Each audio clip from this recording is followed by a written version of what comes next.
Welcome back to Sodie Girls, episode 6. Episode 6? We're really nervous. I don't know why. I never know what to say. Me either. But we've already done 6, so that's crazy. And coolio. Okay. Today we have like a spooky, crazy episode in store for you. Tell them what we're gonna do, Jessie. We're just Okay, everyone. Okay, tell them what we're gonna do, Jessie. Okay. We're just gonna get right into it this week. We don't need those long intros. Wait, we have to play our intro. Yeah, speaking of intros, intro. Bam.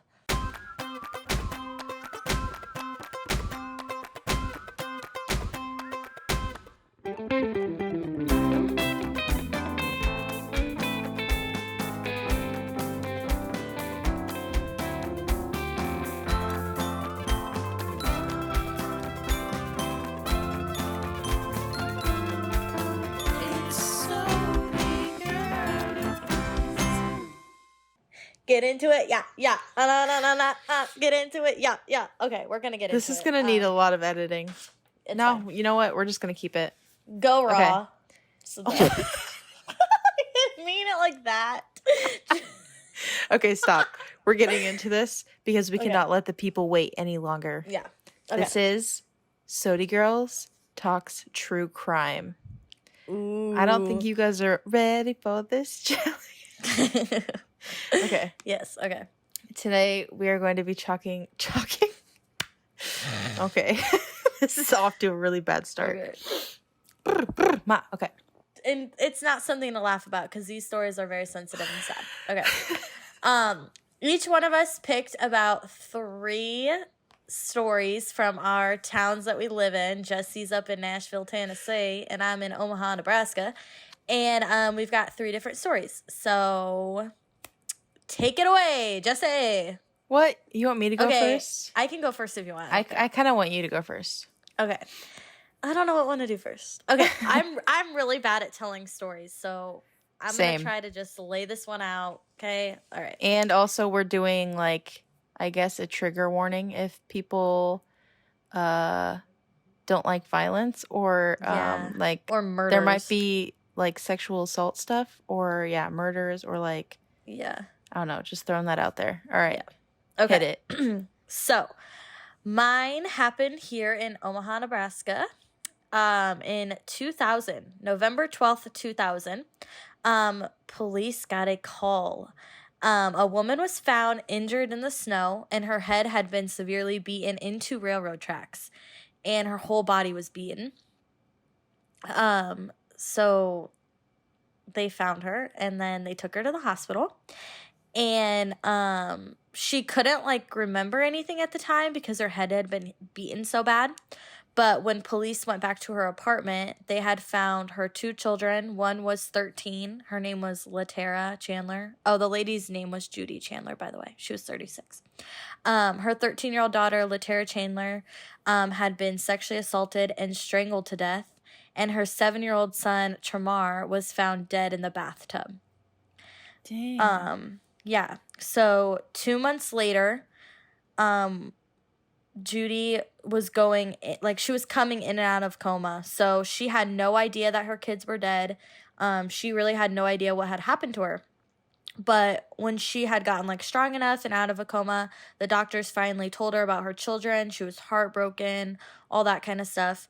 But because her head was so severely like beaten and she had so much head trauma, she couldn't remember anything, and she couldn't give them any info on like who did it or what had happened. So they had no idea who had done it for months. And so months later, as her like memory, I guess, was kind of coming back, she had a flashback and she remembered the name. Like she remembered a name, and the name was Lee. And so they did like some investigating and everything, and they found the guy. His name was Arthur Lee Gales. They had been dating and he had beaten her and like took her out on a date that night, and he thought he left her dead, but she wasn't dead. And then when he beat her and left her there, he was like, oh, I have to go back and kill the children, because he thought obviously they saw everything or knew would be able to rat him out. And anyway, so he got 36 counts of first-degree murder, and he was sentenced to death. And he was on death row. After 21 years, he died of natural causes in April. So he just died in April. And then I found like a really sad, like statement from the dad, because like that they weren't his children. He was just dating their mom. And the dad of the children said, I just go to work and deal with it. Every now and then I'm at work and a tear falls from my eyes. Even with their death, it never fades. It can never fade. I'm going to die with a broken heart.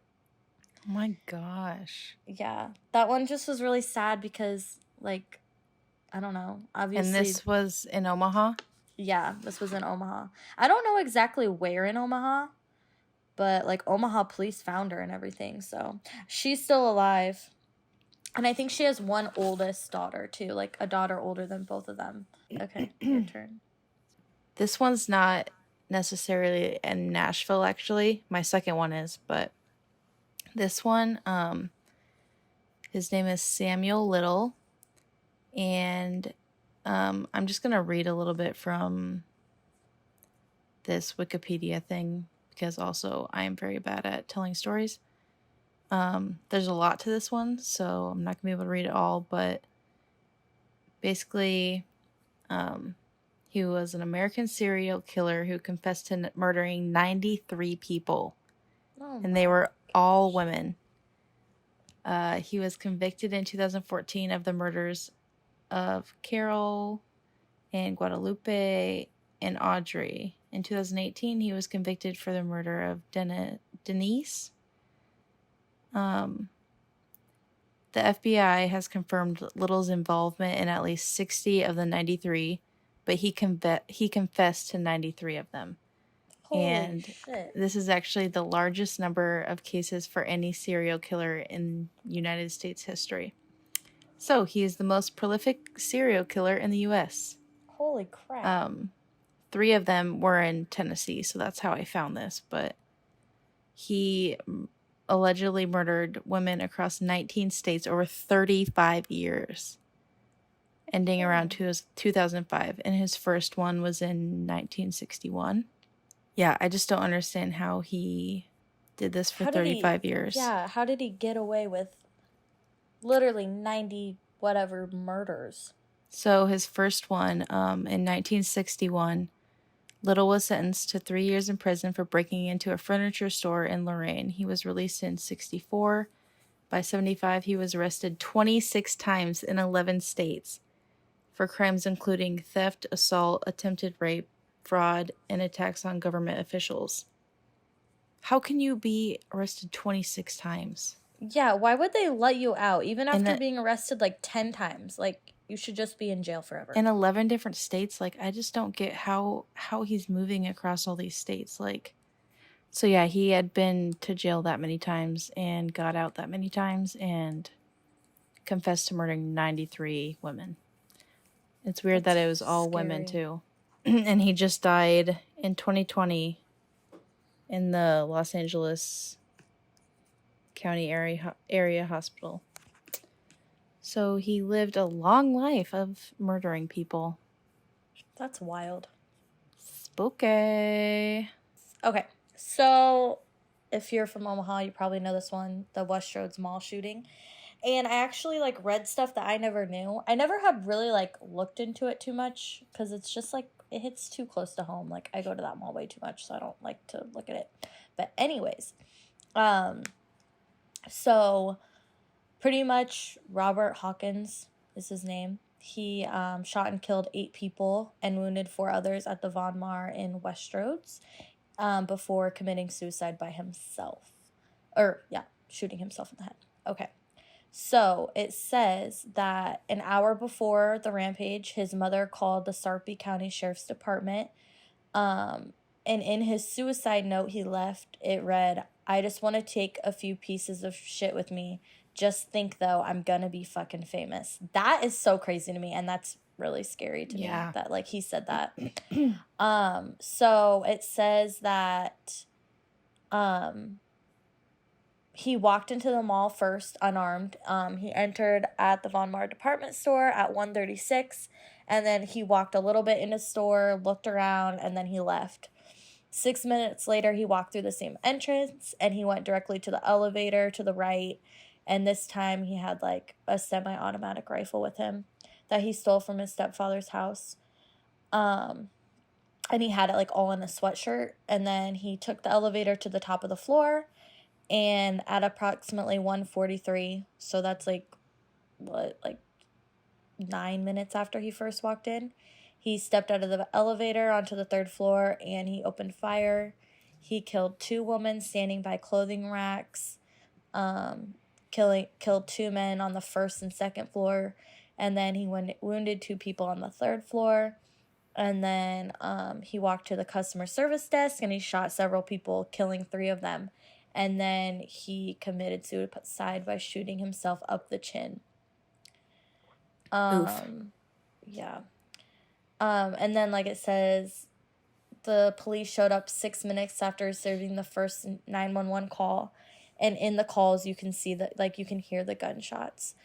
And then a crazy part of it to me, too, is, so in an autopsy of him, he had 200 nanograms in his system of Valium, and it says that's the low end of its therapeutic use range. So, and there was no trace of any other drug that was found. So, like, I think that means, like, there was, like, he was not on drugs. Like, if that's the low dose, like, he was pretty much sober, which is crazy to me, too, that, I don't know. And then if you look online, you can find, like, his suicide notes, which were really scary, too. Like, he wrote one to his friends and his family, and then he wrote a will. And in his will, it just said, like, my car will go back to my mom, and then my friends can take whatever they want. What in the world? Yeah. But before all this happened, it says that he, like, got fired from his job. He got turned down from joining the army because of his mental health record. And, like, everyone described him as troubled. And he had just broken up with his girlfriend because he cheated on her. And he threatened to kill a local teenager's family and burn her house down because he thought she had stolen his CD player. I don't know. So he had a bunch of red flags already. Yeah. And he was in foster care. Like, I don't know. I feel like he's just one of those kids that probably needed a lot of help, and, like, nobody obviously helped him. I looked up Valium because I didn't know what it was. Yeah. How much did you say he had in him? It says 200 nanograms per milliliter of Valium in his system. And that's not a lot? It says it's the low end of its therapeutic use range. Oh, okay. Because I was looking it up, and it's taken to treat anxiety, muscle spasms, and seizures. But it says it can cause paranoid or suicidal ideation and impair memory, judgment, and coordination. Oh, crap, yeah. Combining with other substance, particularly alcohol, can slow breathing and possibility to death. So I didn't know if, like... Maybe he was, like, taking it for an anxiety, but then, like, stopped taking it. Because if he had a low dose or, like, a low end of it in him, maybe he, like, stopped taking it and then... Or maybe he took a ton and it was, like, at the height of it is when he did all this. I mean, I have no idea. Yeah. I don't know, but he was diagnosed with ADD, post-traumatic stress disorder, due to his chaotic home life. He was sent to mental health treatments many times after he threatened to kill his stepmom. Like, there's just so much on him that it's like, if someone would have just helped him, like, I feel like none of that would happen. Yeah. Which is really sad, too. Yeah. Crazy. Okay. My next one is pretty weird. So, this guy named oh my God, I cannot read. Scratch that. So there's this guy named Paul Dennis Reed, and he was known as the fast food killer.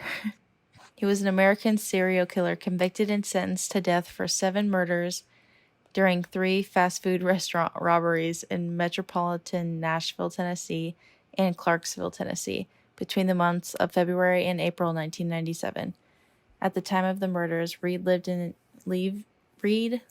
with roommate Brian Fozzard at a boarding house, and he was on parole from a 1983 conviction in Texas on charges relating to the aggravated armed robbery of a Houston steakhouse. He had served 7 years of a 20-year sentence and was paroled in 1990. Originally from Richland Hills, Texas, a suburb of Fort Worth, Reed went to Nashville to pursue a career as a country music singer. So his first crime was February 16th, 1997, when he entered a Captain D's. Have you ever heard of that restaurant? I had never seen them until I moved here. I think it's kind of like a, what's that restaurant that has like fish and chips or whatever? Long John Silver's. Oh. It's like one of those. Anyway, so he went into one of those, which is in the Donaldson neighborhood, which is like 5 minutes from me. Oh, shit. Before opening, under the guise of applying for a job. Once inside, he forced employee Sarah, 16, and the manager, Steve, 25, into the restaurant's cooler. Reed forced the two to lie face down on the floor and then shot them execution style. Oh, crap. Money, including large amounts of change, was found missing from the cash register. Reed used the cash from this robbery as a down payment on a car 2 days later. Oh, my gosh. So that was in February of 97. And his next one was in March of 97 at a McDonald's in the Hermitage neighborhood, which is like 10, 15 minutes from me. Reed approached 4 employees as they exited the store after closing. At gunpoint, he forced them back into the restaurant. Reed shot 3 employees to death execution style in the storeroom. He then attempted to shoot Jose Gonzalez, but his weapon failed. Reed then stabbed Gonzalez 17 times and left him for dead. Gonzalez avoided further attacks by lying completely still and pretending to be dead. Reed then took $3,000 from the cash register and fled. When the scene was discovered, Gonzalez was taken to a nearby hospital, treated, and ultimately survived. He eventually testified against Reed. Yeah. 17 times? I know. How do you survive 17 stabs? Yeah. Like, obviously, this guy wasn't good at stabbing people. Yeah. Okay, the next one is in April.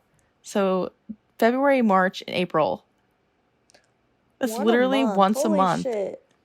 How did he not get caught? Exactly. I don't know. Okay, so the next one is April 1997. Reed went to the door of a Baskin Robbins in Clarksville, Tennessee, after closing and persuaded the employees to let him inside. Once inside, Reed kidnapped Angela, 21, and Michelle, 16, and forced the two to Dunbar Caves State Park. Their bodies were discovered the next day at the park. Their throats had been slashed. This guy was nuts. So he was convicted on 7 counts of first-degree murder across 3 trials.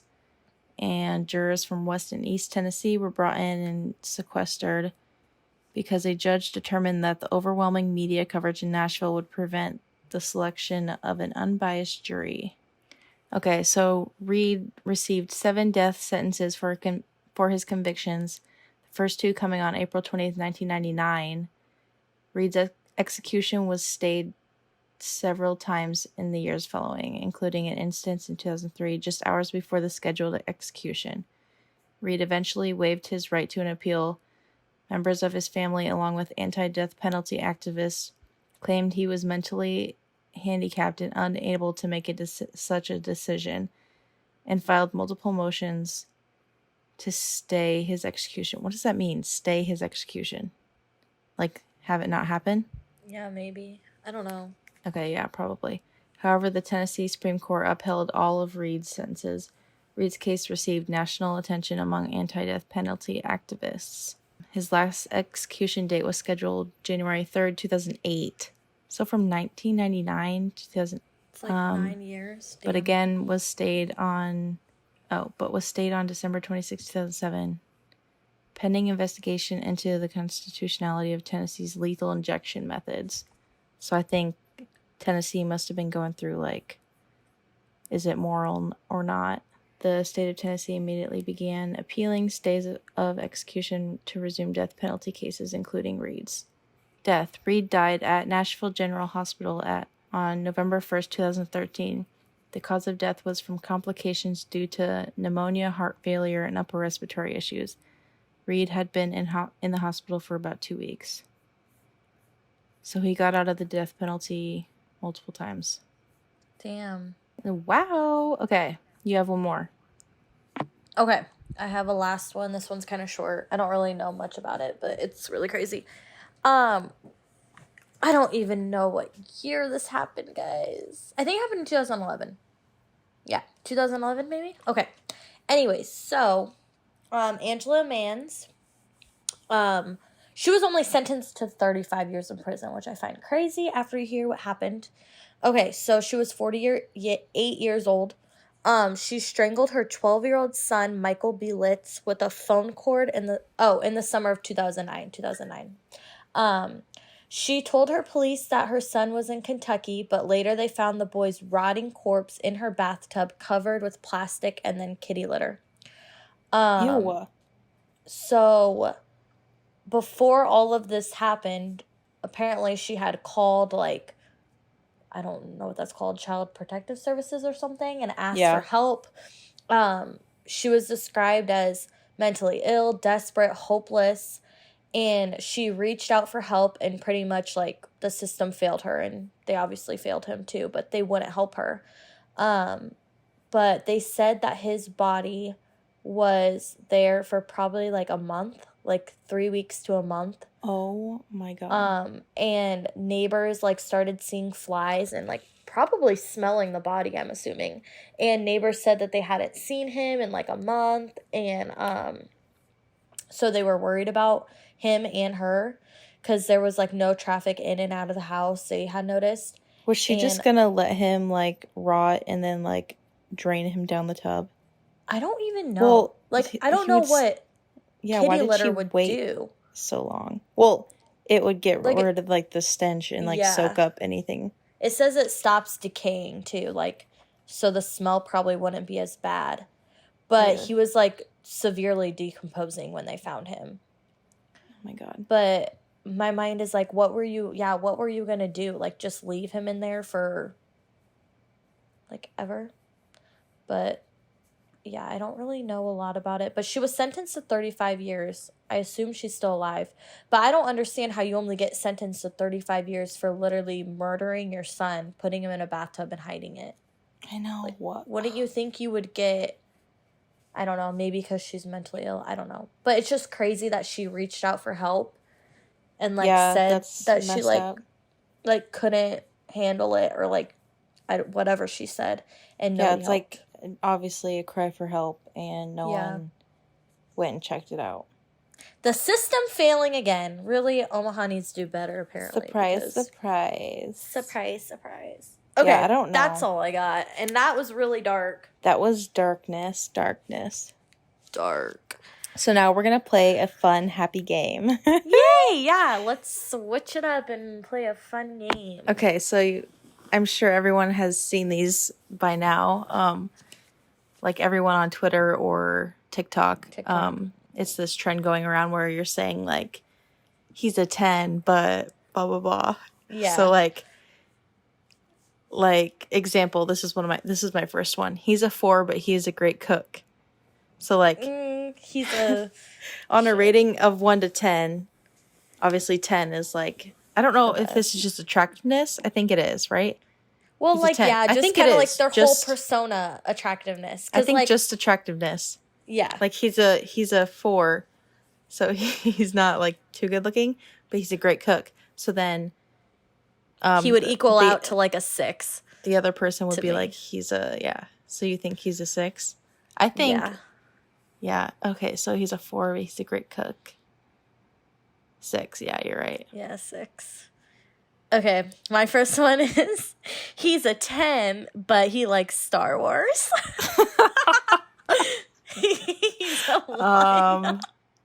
Seriously, I would say I hate 5. Star Wars. Yeah, I fucking hate Star Wars. A boy made me watch it once. Maybe depending like how into Star Wars he is, he could possibly be like a 5, but yeah, I did not pay attention. I have no idea what was going on. It was not good. 0 out of 10 for Star Wars. Sorry, nerds. Yeah. Sorry, nerds. Okay. This is a good one. He's an 8, but he wears flip-flops. Oh, okay. Now, last summer I used to hang out with a guy that wore flip-flops, and it did kind of, like, he was still cute. Okay, he's an 8, but he wears flip-flops? Yeah. Oh, fuck. It's a... Like, all the time? He wears them all the time in the summer? Like, in the summer, yeah. He's always wearing flip-flops. Oh, fuck. He's a 4. Yeah, like, you gotta put those away. I'm going 5. He's a 4, but he drives a really sexy, like, Silverado truck. Ooh. Wait, he's a 4? Yeah. I guess a 6. Yeah, I would say a 6, too. Okay. He's a 10, but he answers the phone with yellow.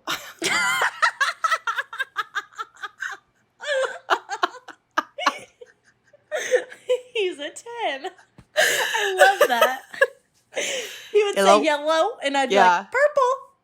I kind of like it, actually. Yeah, 11 out of 10. Okay. He's a 10, but he lives with his parents. An 8. It depends on his life choice, or like what he's doing with his life. Like maybe he's saving. He's still a 10 in my eyes. Is he saving money to? Yeah. Actually, he's saving money. He's living with your parents is actually, I feel like, responsible. Like responsible.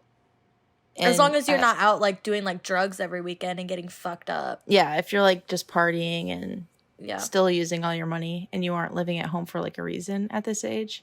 Right. I don't know. Yeah. Okay. He's a 2, but always texts you first. Oh. Well, is he annoying when he texts you first? I don't know. Like. No, it's like. Sweet, like. I don't know. Okay, yeah, I guess a 2. Okay, he's a 2 though. Yeah, probably like a 4. I don't really care. I don't know. Much. Probably a 3. Yeah. He needs to at least be attractive. Okay. Okay. He's a 8, but he's a mama's boy. Like, badly. It depends. Yeah, no. But they do say how they treat their mom is how they treat you. I know, but sometimes the mama's boys are, like, too close. I feel like I've never had one that was, like, really bad. But neither, I don't think. I guess it depends. If he, like, is obsessed and, like, relies on his mom for everything, he's, like, a 4. Yeah. So it depends on the attachment, but yeah, obviously a good relationship with their mom is great. That is true. He's a 5, but smells amazing. This is a straight up like 9. Yeah, if you he smell would be good, like an 8 or 9. I've always said this. If you smell good, like you're like 10 times more attractive to me.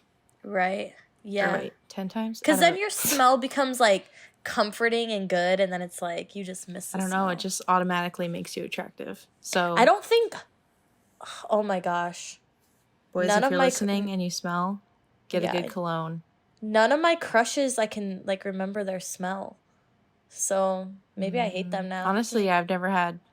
I don't think anybody that I've been with has had like a specific smell. I don't think so either. Okay, your next one.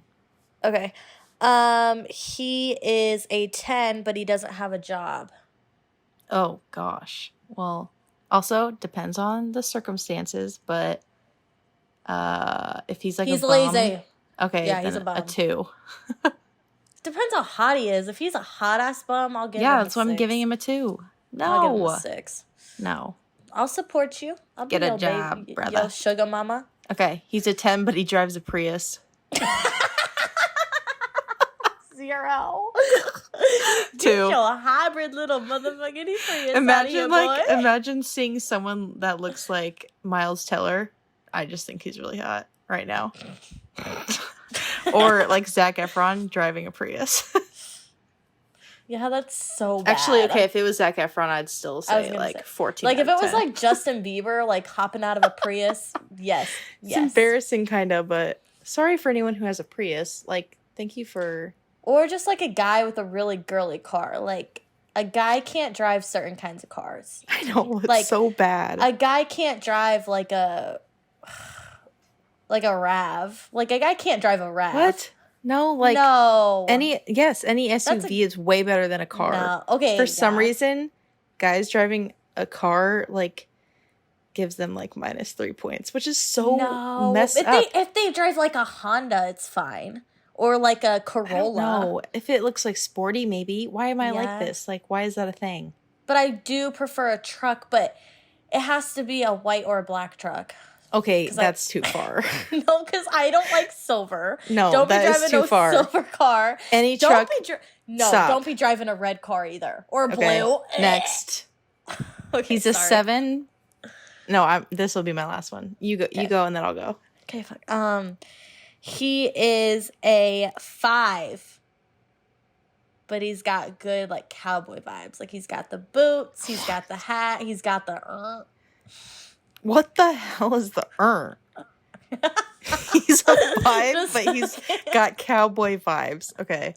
Wait, you should have said like bull rider. Like he'll take you out on the farm at night and dance with you underneath the stars. He'll take you on his boat and take you fishing. A true gentleman. Yes, a true gentleman. Okay, I want to go fishing really bad with He's boy, a 10. So 8. 10. Yeah, 10. Any cowboys if you're listening. Here's the last one. Drum roll, please. He's a 7, but he lives in a pineapple under the sea. 10, baby! A 10! Let me get that sponge all over me. 11 out of 10. Okay. Okay. That was fun. If you guys have any fun ones, let us know. Yeah, this was a good episode. We got some darkness in there, and we got some humor. And I hope you guys, I feel like this is probably, hopefully, one of the easiest ones to listen to. And the most entertaining. Yeah. And don't judge us for our taste in men either, because yeah, mostly you, because anyone that drives not a black or white truck you don't like, which is dumb. Okay, anyway, but I know. We are also very like last minute on these podcast things. Like we just decided this last night, so we need more topics. So give us some topics that you want to hear us talk about, and we will do them. Thanks. And if you're still listening, shout out to you. Yeah, shout out to you and you. Okay. Thanks for tuning in, brothers. Okay, peace. Bye. We will see you next time you hear us. Okay. Adios. Bye.